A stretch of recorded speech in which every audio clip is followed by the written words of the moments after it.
LPG syndicate ভাঙতে জি2জি পথের সরকার, সংকট নিরসনে সরকারি হস্তক্ষেপের নতুন বার্তা হিসেবে দেখছেন সংশ্লিষ্টরা।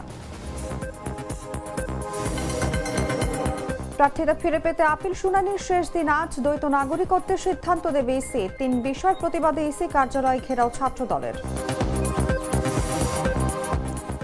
জুলাই শহীদ ও আহতদের পরিবারের সঙ্গে মতবিনিময়। জুলাই যোদ্ধাদের দেখভালের প্রতিশ্রুতি তারেক রহমানের।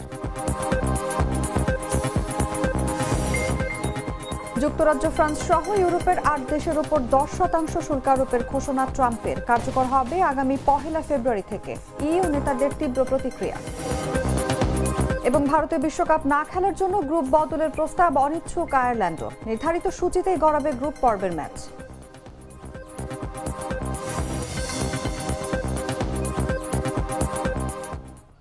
এতক্ষণ শুনছিলেন সংবাদ শিরোনাম। দর্শক, আমন্ত্রণ দুপুর 3টার সংবাদে। সঙ্গে আছে আমি অনুভা বিশ্বাস। Treat chocolate. Treat moment. Sweet moment. এবারে চলে যাচ্ছি পুরো খবরে। দেশজুড়ে চলমান এলপিজি সংকট ও অস্বাভাবিক মূল্য বৃদ্ধির প্রেক্ষাপটে প্রথমবারের মতো তরলীকৃত পেট্রোলিয়াম গ্যাস এলপিজি আমদানির উদ্যোগ নিয়েছে রাষ্ট্রায়ত্ত বাংলাদেশ পেট্রোলিয়াম কর্পোরেশন বিপিসি। বেসরকারি খাত নির্ভর বাজারে সরবরাহ ঘাটতি ও সিন্ডিকেট অভিযোগের মধ্যে জি2জি পদ্ধতিতে আমদানির এই সিদ্ধান্তকে সংকট নিরসনে সরকারি হস্তক্ষেপের নতুন বার্তা হিসেবে দেখছেন সংশ্লিষ্টরা। বিস্তারিত জাগতিক ডেস্ক রিপোর্টে।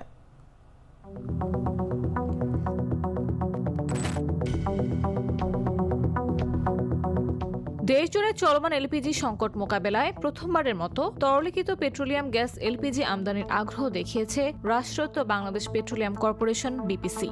পেট্রোলিয়াম তরল জ্বালানি আমদানি, পরিশোধন ও বাজারজাতের দায়িত্বে থাকা প্রতিষ্ঠানটি সরাসরি জি2জি পদ্ধতিতে এলপিজি আমদানি করে বেসরকারি বটলারদের মাধ্যমে বাজারে সরবরাহের পরিকল্পনা করছে।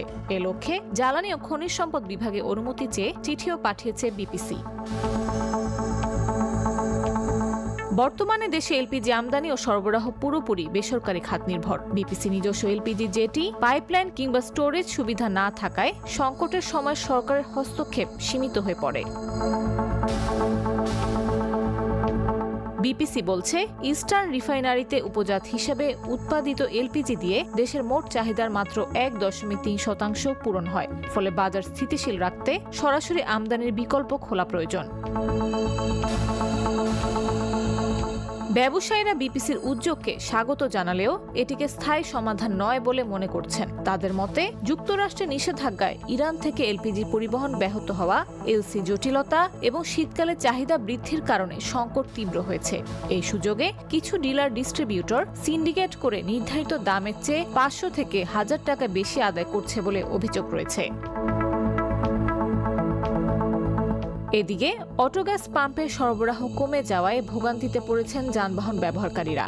বিইআরসি জানায়, বিপিসি সংশোধিত আবেদন করলে এলপিজি আমদানির লাইসেন্স অন্তর্ভুক্ত করা সম্ভব। তবে সংশ্লিষ্টরা বলছেন, অবকাঠামো ঘাটতি ও বাজার বাস্তবতায় বিপিসির এই উদ্যোগ কতটা কার্যকর হবে তা নির্ভর করবে দ্রুত সিদ্ধান্ত ও মূল্য প্রতিযোগিতার উপর। দর্শক, এই বিষয়ে আলোচনার জন্য চট্টগ্রাম থেকে আমাদের সঙ্গে সরাসরি যুক্ত হচ্ছেন জাগো নিউজের স্টাফ রিপোর্টার ইকবাল হোসেন। আপনাকে আমন্ত্রণ আমাদের আজকের আলোচনায়। শুরুতেই আপনার কাছে জানতে চাইব, যেমনটি প্রতিবেদনে দেখছিলাম, এলপিজি সংকট মোকাবেলায় বিপিসির প্রথমবার এই যে আমদানিতে নামা, এটি কি আসলে বাজার স্থিতিশীল করার কোনো কার্যকর সমাধান নাকি সাময়িক একটা সাপোর্ট বলতে পারেন? জাগো নিউজের দর্শক শ্রোতাদের ধন্যবাদ জানাই। বিবিসি যে ইনিশিয়েটিভ নিয়েছে, বিবিসি এলপিজি আমদানির জন্য কোনো সমাধান, বর্তমান যে এই সংকট জন্য তারা আমদানির অনুমতি চেয়েছে। যদিও বা এখন গত 10 তারিখ এই চিঠি জমা হয়ে গেছে, এখন পর্যন্ত অনুমোদন আসেনি। এর মধ্যে 8 দিন চলে গেছে। বিবিসি যে এলপিজি আমদানি করবে, তাদের যে প্রক্রিয়াগত সময় রয়েছে, সে যদি আমদানিও করে তা আসতে ফেব্রুয়ারি বা মার্চের দিকে হয়ে যাবে। এর মধ্যে যারা অপারেটর আছেন, ব্যবসায়ী যারা আছেন, তারা 15-20 দিনে এলপিজি নিয়ে আসবেন এবং বাজার স্থিতিশীল হয়ে আসবে আস্তে আস্তে তাদের মধ্যে। একদমই তাই। এবং আমি একটু জানতে চাইবো এখানে যে নিজস্ব জেটি পাইপলাইন এবং যদি স্টোরেজ অবকাঠামো না থাকে, তাহলে এই যে বিপিসির এলপিজি আমদানি যে করার সিদ্ধান্ত নিয়েছে, এটা কতটা বাস্তবসম্মত এবং এতে বেসরকারি অপারেটরদের উপর যে নির্ভরশীলতা, এটা কি নতুন কোনো সংকট তৈরি করবে কিনা? না, নতুন সংকট তৈরি করবে না। আসলে এই সরকার এই এলপিজি যে যে অগ্রসরমান খাত, এই যে আমরা আমরা এক সময় প্রাকৃতিক গ্যাসের উপর নির্ভরশীল ছিলাম 2018 সালের পর থেকে বাংলাদেশে এলএনজি আমদানি শুরু হয়। এর আগে থেকেও এলপিজি আমদানি হয়। ধীরে ধীরে আমরা প্রাকৃতিক গ্যাসের চেয়ে পেট্রোলিয়াম গ্যাসের দিকে ধাবিত হই। আমাদের গৃহস্থালিতে বেশি গত বিগত সময়গুলোতে গৃহস্থালিতে এলপিজি ব্যবহার হয়ে আসছিল, শিল্প এলপিজি সেই সম্প্রসারণশীল একটি এই খাত এলপিজি খাত, এটাকে খাবারের বিবিসির আগে কোনো প্রস্তুতি ছিল না। বিবিসি অনেকদিন আগে থেকে বলে আসছিল তারা মহেশখালীতে এলপিজি টার্মিনাল করবেন, তারা চট্টগ্রামে 1 লাখ টন অপারেশন করতে পারে এরকম টার্মিনাল করবেন, কিন্তু তারা আসলে এই কাজগুলো কার্যকর কোনো পদক্ষেপ আসলে নিতে দেখা যায়। যদিও বা বলে আসছে, দীর্ঘ সময় থেকে বলে আসছিল, কিন্তু হয়নি। এটা পুরো বাজারটাই আমাদের যে এলপিজির বাজার, যেখানে বছরে 16 লাখ টন এলপিজি ব্যবহার হয়, তার বেশিরভাগই, এটা বলা চলে 95 ভাগের কাছাকাছি বেসরকারি আমদানিকারকরা নিয়ে আসে। তাদের বেসরকারি আমদানিকারকরা আসলে সরকারের অনুমতি নিয়েই তাদের প্ল্যান্ট আছে, তাদের টার্মিনাল আছে। এলপিজিএল যে বিপিসির যে প্রতিষ্ঠান এলপিজিএল আছে, তারা ইস্টার্ন রিফাইনারি থেকে গ্যাস নিয়ে পাইপলাইনের মাধ্যমে গ্যাস নিয়ে বোতলিং করে বাজারজাত করে। তাদের আমদানি কিন্তু এলপিজি খালাসের কোনো অবকাঠামো নাই। যেটা এখনো যে এলপিজি আমদানি করবে বলা হচ্ছে বলছে, সেটাও বেসরকারি অপারেটর যারা গত সময়ে বা গত ডিসেম্বরে যে এলপিজি আমদানি করতে পারেনি তাদের সিকিউরিটির জন্য, যে কারণে এখন ক্রাইসিস তৈরি হয়েছে সারা দেশে, সেই ক্রাইসিস মোকাবেলার জন্য বেসরকারি অপারেটরদের উপর ভিত্তি করে বেসরকারি অপারেটররা যদি চায়, তাও তারা যদি চায়, কথা হচ্ছে যে বিবিসি এখনো ভাষ্য হচ্ছে যে বেসরকারি অপারেটররা যদি চায় তাহলে বিবিসি আমদানি করবে। তাদের পুরোটা নির্ভরশীলতা থাকছে বেসরকারি অপারেটরদের উপর। সেখানে বিবিসি আসলে নিজের কারিকুলামে বাজারে এলপিজি ছাড়বে এমন কোনো সুযোগ বিবিসি হাতে নেই। এখন আমি জানতে চাইবো যে বর্তমানে এলপিজির যে সংকট আমরা দেখতে পাচ্ছি, এই দায়টা আসলে কার? আন্তর্জাতিক নিষেধাজ্ঞা নাকি বৈশ্বিক বাজার নাকি দেশের নীতিগত দুর্বলতাকে দায়ী বলবেন আপনি? এটা হচ্ছে যে আমরা বলবো সরকার এবং নীতিগত দুর্বলতাই দায়ী। আমরা বাংলাদেশে যে এলপিজির বাজারটা বড় হয়েছে, তারই অপারেটররা যদিও বা বলছে তারা মধ্যপ্রাচ্যের বৈধ পথে এলপিজি আমদানি করে আমার বাজারে বিক্রি করেন, কিন্তু আমরা বিগত সময় বা শুনেছি অভিযোগ যেগুলো আসছে, যে অভিযোগগুলো তারা স্বীকার করতে না চাইলেও গত অক্টোবরে এলপিজি নিয়ে আসা একটি এলপিজি বাহী মাদার ভেসেল এরকম নিষেধাজ্ঞা দেয় আমেরিকা। আমরা এই নিকোলাস এলপিজি নিকোলাস বাংলাদেশ জাহাজটি আসল এটাতে চ্যানেলে বাংলা এটা কেমনে আসে, এটা রাষ্ট্রীয় প্রশাসন আসে। এই যে হঠাৎ করে আসবে, সেটা তো মানে ছিল যাদের সুবিধা ছিল না। আমরা দেখেছি বাংলাদেশের মার্কেটে বড় জায়ান্ট ছিল এই একটা মুসলিম গ্রুপ। 2022 সালের পর থেকে তারা ক্রমাগত ভাবে তাদের আমদানি কমেছে। তারা 2.5 লাখ টনের মতো 2022 সালে আমদানি করলেও 2025 সালে এসে সেটা আমদানি করেছে তারা 70,000 টনের মতো, তাও কিছু কম। এই যে বড় আমদানিকারকরা তাদের আমদানি কমে যাচ্ছে, এটাতে বাজারে একটা প্রভাব উচিত ছিল। সরকার কোনো ব্যবস্থা না চেষ্টা তৈরি হয়েছে। আসলে নীতিগত যে সিদ্ধান্তগুলো হবে, আমি বলতে চাই পেট্রোলিয়াম কর্পোরেশনের যে পরিচালক থেকে চেয়ারম্যান হন, তারা আমলা হন, তারা 2 বছর বা 3 বছর 1 বছর তারা চালান, আবার চলে যান অন্য মন্ত্রণালয়। ডিসি বা যত পণ্যের একটা নিয়ন্ত্রণ করে, এই ফোরকাস্ট হয়ে গেলে ফোরকাস্ট আরেকজন নতুন চেয়ারম্যান স্বাভাবিক। এই এই যে তাদের নীতিগত দুর্বলতার কারণে আসলে ক্রাইসিস আবার নতুন নতুন ক্রাইসিস তৈরি হয় সামনের দিন। এখন যেটা সামনের দিনগুলোতে আবারও ক্রাইসিস দেওয়া যাচ্ছে না। আমরা যেটা দুর্বলতার কারণেই একদমই তাই। এবং এলপিজি বাজারে এই যে সিন্ডিকেট অতিরিক্ত দাম আদায়ের যে অভিযোগ, সরকার ও বিইআরসির যে ভূমিকা কতটা কার্যকর ছিল আপনার মনে হয়, এবং বিপিসির এই যে এন্ট্রি কি সিন্ডিকেট ভাঙতে পারবে আপনার কি মনে হয়? না, এটা আসলে সরকারি নিয়ন্ত্রণকারী সংস্থা আছে, মুক্তা অধিদপ্তর, মুক্তা অধিকার সংরক্ষণ অধিদপ্তর আছেন, বিআইএসির নিজস্ব নির্দেশনা থাকে। জেলা প্রশাসন চাইলেই তারা ভ্রাম্যমাণ আদালত পরিচালনা করে এগুলো নিয়ন্ত্রণ করতে পারতেন, কিন্তু আসলে আমাদের দুর্বলতা কোথায়? আমাদের একটা কথা আসলে আপনি জেনে থাকবেন যে যে একটা কথা প্রচলিত একটা কথা, লেজে কুকুর নাড়ায় না, কুকুর লেজ নাড়ায়। আমাদের দেশে বড় প্রভাবশালীরা সরকারকে নিয়ন্ত্রণ করে। যেন সরকারের যে নীতিগত সিদ্ধান্তগুলো তারা যদি কত কোনো সিদ্ধান্ত নিতে সেই তারা বাস্তবায়ন করতে পারেন না মাঠ পর্যায়ে, যে সুযোগটা আসলে কতিপয় মানে অসাধু ব্যবসায়ী জানে। আমরা এটা যেটা জেনেছি, এলপিজি যে অপারেটর যারা আছেন, যে বড় ব্যবসায়ী আছেন, তারা বলছেন তাদের ডিলাররা তাদের কথা শুনেনি। এই যে ডিলাররা শুনেননি, বিইআরসি বলতে পারবেন না কোন ডিলারের লাইসেন্স কোন অপারেটর দ্বারা বাতিল করেছেন গত 1 মাসে। যে আমরা একটা স্যাম্পল বেসিস 5 জন ডিলারের লাইসেন্স বাতিল করতে বাধ্য করেছি, এরকম মানে বিইআরসি বলতে পারবেন না, বাংলাদেশ পেট্রোলিয়াম কর্পোরেশন বলতে পারবেন, যেটা বলি মুক্ত অধিদপ্তর, সংরক্ষণ অধিদপ্তর, তারাও বলতে পারবেন না। আসলে সরকারের যে নিয়ন্ত্রণকারী আইন প্রয়োগকারী যে প্রতিষ্ঠানের কাঠামো অতি মুনাফা এই জন্য সরকারকে আরো। এবার একটু জানতে চাইবো যে দীর্ঘমেয়াদে এলপিজি খাতে সরকারের সরাসরি সম্পৃক্ততা বাড়ানো আসলে উচিত কিনা, নাকি বেসরকারি খাতকে আরো বেশি সুবিধা দিয়ে প্রতিযোগিতা বাড়ালে এই সংকটের একটা টেকসই সমাধান আমরা পেতে পারি? এই জ্বালানি এমন এক জ্বালানি পুরো অর্থ আমি একটা অর্থনীতির যে এই বেসরকারি দেশের যে আমরা তো বাংলাদেশে, আমি সবাই খারাপ বলবো, খারাপরাই বেশিরভাগ ক্ষেত্রে খারাপরাই নিয়ন্ত্রণ করে। যে কারণে আপনি যদি এই জ্বালানি খাতকে যদি আপনি দেখে রাখবেন, আমরা জ্বালানি নীতিমালা যখন হয় আমরা জাতীয় রিপোর্ট করেছিলাম যে বেসরকারি খাতকে জ্বালানি ছেড়ে দেওয়ার জন্য যে নীতিমালা হয়ে আসছে বেসরকারি, তখন বিপিসির অনেক কর্মকর্তা, পেট্রোলিয়াম কর্পোরেশনের অনেক কর্মকর্তা বলেছিলেন যে এই টিসিবির মতো ট্রেডিং কর্পোরেশন বাংলাদেশে মানে যে প্রতিষ্ঠান, টিসি সরকারি প্রতিষ্ঠান, তারা মুগ্ধপণ্য নিয়ে বাজারে সংকট তৈরি হলে বাজারে মুগ্ধপণ্য নিয়ে বসে, আর তেল হচ্ছে চাল ডাল না।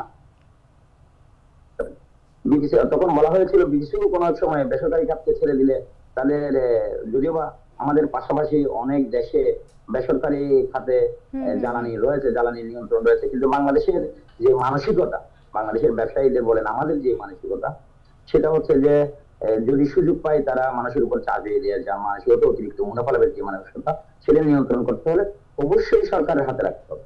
সরকারের হাতে রাখলেই জনগণ বলতে পারবে, সরকারের একটা দোষারোপ করতে পারবে অথবা নিশ্চিত করতে পারবে বা চিহ্নিত করতে পারবে। বেসরকারি হাতে দিলে সেটা আসলে চিহ্নিত করার সুযোগ নেই। তারা যদি বলেন যে আমি পারছি না এলসি করলাম না বলেই তো আটকে যাবে। এই যে ক্রাইসিসটা তৈরি হচ্ছে এলসি না করার যে অজুহাত বলা হচ্ছে, এলসি সরকারের অসহযোগিতার করা বলা হচ্ছে, সে বেসরকারি খাতে হওয়ার কারণেই হয়েছে। সরকারের হাতে থাকলে সরকার।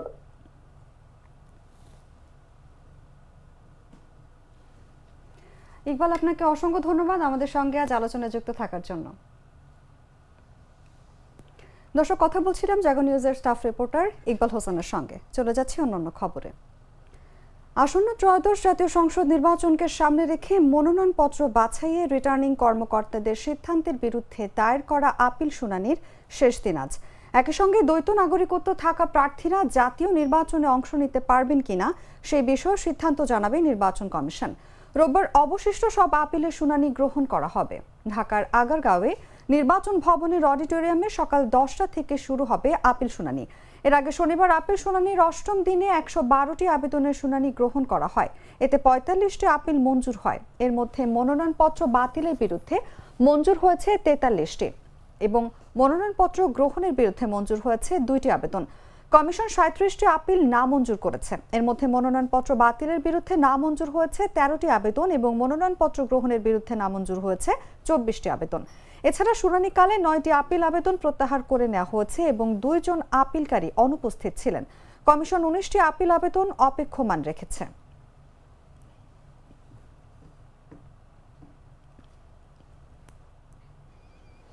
পোস্টাল ব্যালটে নির্বাচন কমিশনের পক্ষপাত দুষ্ট আচরণ ও প্রশ্নবিদ্ধ সিদ্ধান্ত, বিভিন্ন বিষয়ে সিদ্ধান্তে রাজনৈতিক সংশ্লিষ্টতা সহ 3 বিষয়ের প্রতিবাদে ইসি কার্যালয় ঘেরাও কর্মসূচি বাস্তবায়ন করতে নির্বাচন কমিশন ভবনের সামনের রাস্তায় জড়ো হয়েছেন ছাত্রদলের নেতাকর্মীরা।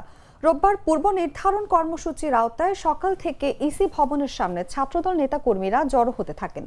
বিভিন্ন শিক্ষা প্রতিষ্ঠানে নির্বাচনের পরিবেশ নষ্ট করা এবং ইসিতে বিশেষ রাজনৈতিক গোষ্ঠীর প্রভাব বিস্তারের প্রতিবাদে এই কর্মসূচি পালন করছে সংগঠনটির অভিযোগ, জবরদস্তিমূলকভাবে নির্বাচনের সিদ্ধান্ত পরিবর্তন এবং বিশেষ সেটআপের মাধ্যমে একটি নির্দিষ্ট ছাত্র সংগঠনকে সুবিধা দিচ্ছে কমিশন।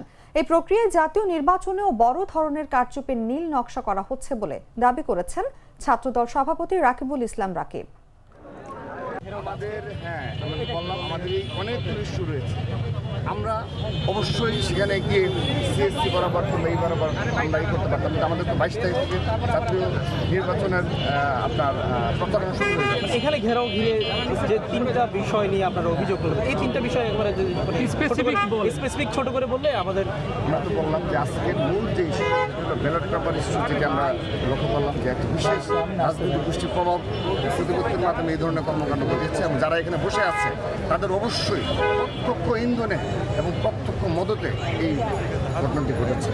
তো যদিও তারা হয়তো সিদ্ধান্ত পরিবর্তন করবে বলে আমরা জেনেছি মিডিয়ার মাধ্যমে, আমরা অবগত নই। তারপর শাহজালাল বিজ্ঞান ও প্রযুক্তি বিশ্ববিদ্যালয় কেন্দ্রীয় ছাত্র সংসদ নির্বাচন হল সংসদ নির্বাচনে ঠিক জগন্নাথ বিশ্ববিদ্যালয় এই ছাত্র সংসদ নির্বাচনের মতোই এখানেও সেম ওয়েতেই আবারও আমাদেরকে হেল্প করার জন্য, এবং সেক্ষেত্রে তারা ভূমিকা পালন করেছে। এবং তারা একটি চিঠি ইস্যু জারি করেছে। তারপর 4 দিন পর আবার তারা সেটি নতুনভাবে জারি করে। তার আগেও নাকি আমরা যেটা জেনেছি 5 ডিসেম্বর একটি চিঠি ইস্যু জারি করেছে। সেটি 7 দিন তিনি করে বিশেষ 7 দিন তার কাছে গোপন রেখে 12ই ডিসেম্বর তিনি প্রকাশ করেন। অর্থাৎ এই যে বিষয়গুলো টোটালি হলো একটি বিশেষ রাজনৈতিক দলের ছাত্র সংগঠনের ইচ্ছার প্রতিফলন, যেন আমাদেরকে হেয় প্রতিপন্ন করা যায়।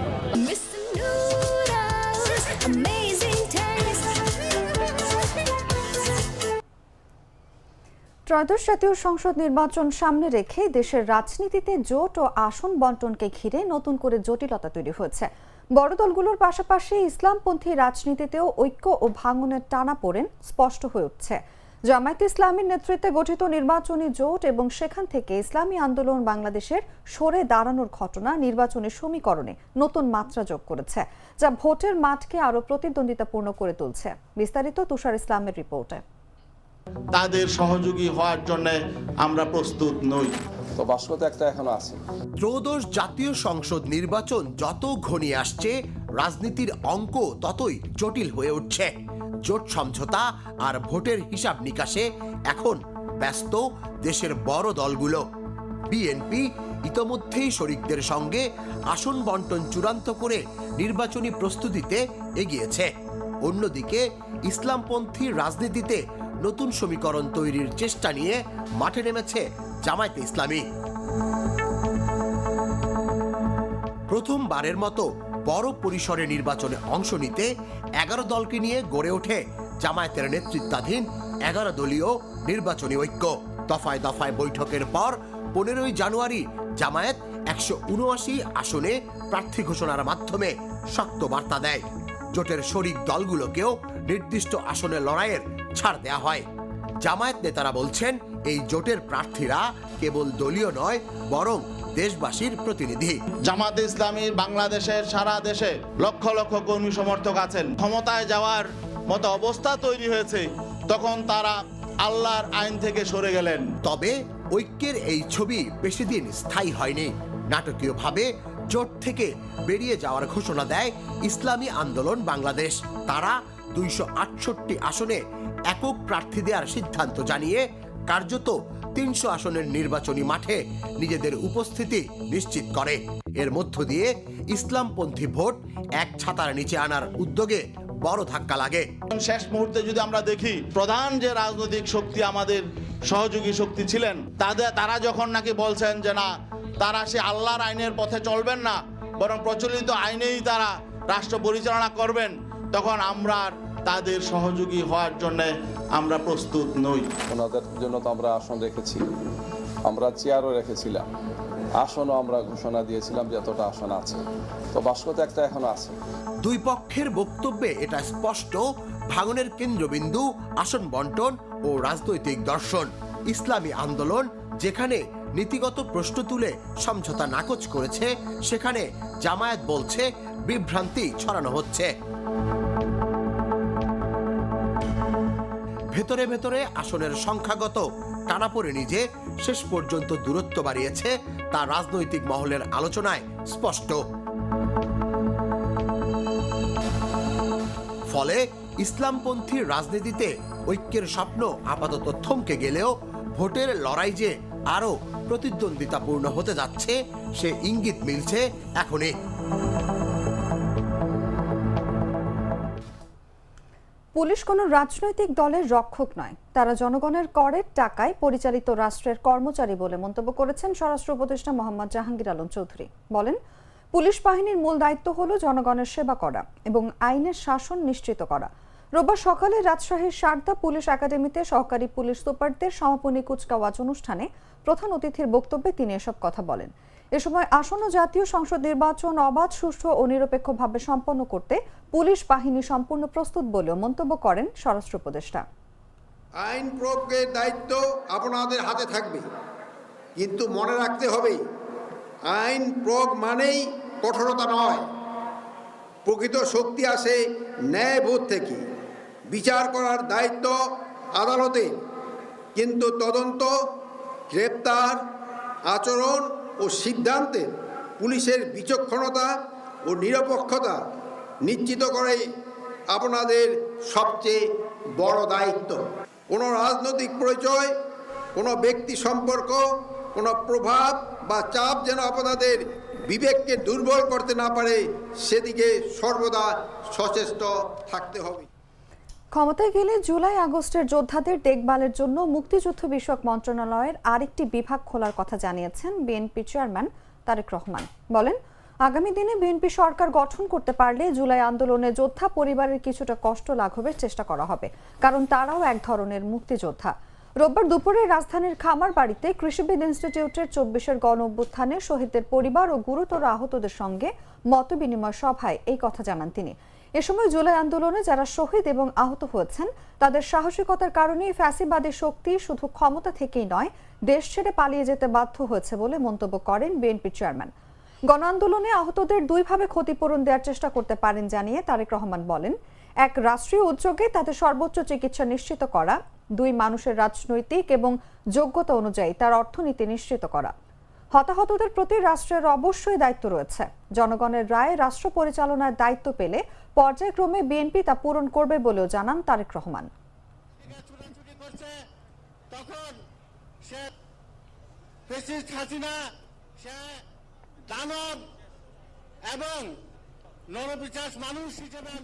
আমি তো মশলা বদলে ফেলেছি, এবার আপনিও বদলে ফেলুন। একবার প্রাণ গুঁড়া মশলা ব্যবহার করেই দেখুন। জানাবো আন্তর্জাতিক সংবাদ।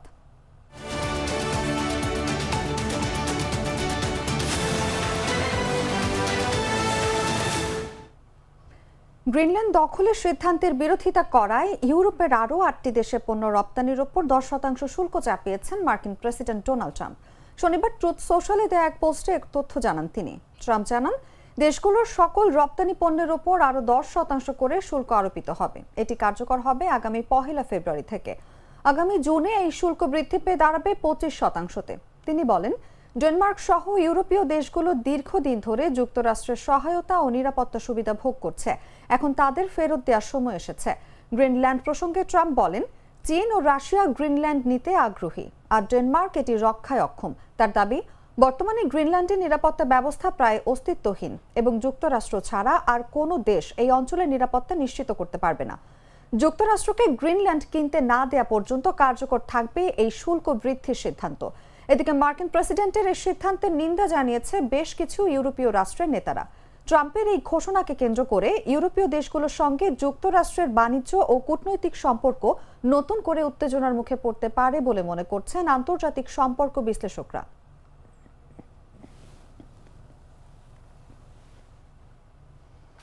পাকিস্তানের করাচিতে গুল প্লাজা শপিং মলে ভয়াবহ অগ্নিকাণ্ডে মৃতের সংখ্যা বেড়ে 5 জনে দাঁড়িয়েছে। শনিবার রাতে এমএ জিন্না রোডে অবস্থিত ভবনটিতে লাগা আগুন এখনো পুরোপুরি নিয়ন্ত্রণে আনা সম্ভব হয়নি। আগুন নেভানোর পাশাপাশি উদ্ধার অভিযানও চলছে বলে জানিয়েছে কর্তৃপক্ষ। রোববার সকালে করাচির দক্ষিণাঞ্চলের deputy inspector general Syed Asad Raza জানান, সবশেষ তথ্য অনুযায়ী 5 জনের মৃত্যু হয়েছে। এর আগে সিভিল হাসপাতালের ট্রমা সেন্টারের নির্বাহী পরিচালক ডক্টর সাবির মেমন জানিয়েছিলেন 3টি মরদেহ হাসপাতালে আনা হয়, যারা সবাই আগেই মারা গিয়েছিলেন। রেস্কিউ কর্মকর্তারা জানান, গুল প্লাজায় প্রায় 1200 দোকান রয়েছে। এসব দোকানে ক্রোকারিজ, পোশাক, বৈদ্যুতিক সামগ্রী, প্রসাধনী ও পারফিউম সহ দাহ্য পণ্য থাকায় আগুন দ্রুত ছড়িয়ে পড়ে এবং ভয়াবহ আকার ধারণ করে। আগুন নেভাতে রোববার সকালে বিভিন্ন সংস্থা ও দপ্তরের অন্তত 20টি ফায়ার টেন্ডার কাজ করছিল। তবে ভবনটি অত্যন্ত পুরনো হওয়ায় আগুনের তাপে যে কোনো সময় ধসে পড়ার আশঙ্কা রয়েছে। এ কারণে উদ্ধার অভিযান অত্যন্ত সতর্কতার সঙ্গে পরিচালনা করা হচ্ছে বলে জানান রেস্কিউ 1122 এর মুখপাত্র।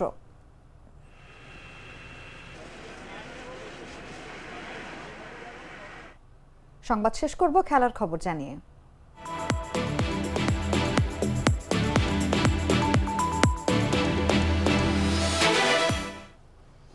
টি-20 বিশ্বকাপ নিয়ে তৈরি হওয়া জটিলতায় নিজেদের অবস্থান স্পষ্ট করেছে ক্রিকেট আয়ারল্যান্ড। সংস্থাটি জানিয়েছে তারা ভারতে গিয়ে বিশ্বকাপ খেলবে না। পাশাপাশি আইসিসি থেকেও আশ্বাস পেয়েছে যে তাদের নির্ধারিত ম্যাচ শ্রীলঙ্কা থেকে সরানো হবে না। ক্রিকেট আয়ারল্যান্ডের এক কর্মকর্তা বিবৃতিতে বলেন, তারা আশ্বাস পেয়েছেন যে তাদের মূল সূচি থেকে সরানো হবে না। গ্রুপ পর্ব শ্রীলঙ্কাতেই খেলবেন তারা। ফলে ভারতের মাটিতে গিয়ে খেলার কোনো পরিকল্পনা নেই আয়ারল্যান্ডের। আসন্ন টি-20 বিশ্বকাপের সহ আয়োজক শ্রীলঙ্কার সঙ্গে সি গ্রুপে আয়ারল্যান্ড। সেখানে গ্রুপ সঙ্গী অস্ট্রেলিয়া, জিম্বাবুয়ে এবং ওমান। অন্যদিকে বাংলাদেশ রয়েছে গ্রুপ বিতে। ওই গ্রুপে ওয়েস্ট ইন্ডিজ, ইংল্যান্ড, নেপাল এবং ইতালি। বাংলাদেশের গ্রুপের ম্যাচ আয়োজনের কথা রয়েছে কলকাতা ও মুম্বাইয়ে। বর্তমান পরিস্থিতিতে বাংলাদেশ ভারত সফরে যেতে অনিচ্ছুক হওয়ায় বাংলাদেশ ক্রিকেট বোর্ড আইসিসির কাছে গ্রুপ পরিবর্তনের প্রস্তাব দেয়। তবে এই প্রস্তাবে আইসিসি কিংবা আয়ারল্যান্ড কেউই সন্তুষ্ট হয়নি। ফলে আয়ারল্যান্ডের অবস্থান পরিবর্তনের কোনো সম্ভাবনা দেখা যাচ্ছে না।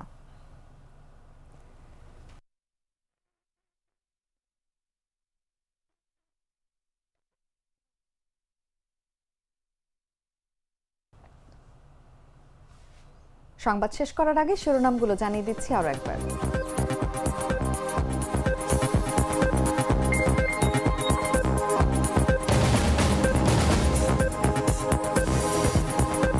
এলপিজি সিন্ডিকেট ভাঙতে জি2জি পথে সরকার। সংকট নিরসনে সরকারি হস্তক্ষেপের নতুন বার্তা হিসেবে দেখছেন সংশ্লিষ্টরা। প্রার্থিতা ফিরে পেতে আপিল শুনানির শেষ দিন আজ। দ্বৈত নাগরিকত্বের সিদ্ধান্ত দেবে ইসি। 3 বিষয়ের প্রতিবাদে ইসি কার্যালয় ঘেরাও ছাত্রদলের।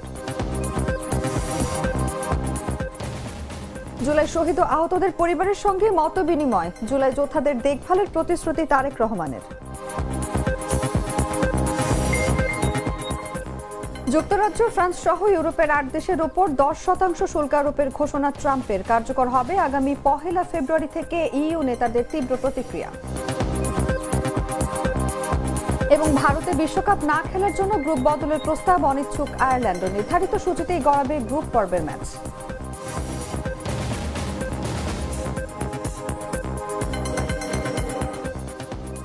দর্শক, এই ছিল এখনকার মতো। এরপর বিকেল 5টায় দেখবেন দেশ জুড়ে সংবাদ। প্রতি মুহূর্তে সর্বশেষ খবর জানতে ভিজিট করুন jagonews24.com। ফলো করুন আমাদের ভেরিফাইড ফেসবুক পেজ এবং সাবস্ক্রাইব করুন জাগো নিউজের ইউটিউব চ্যানেল। ধন্যবাদ সবাইকে।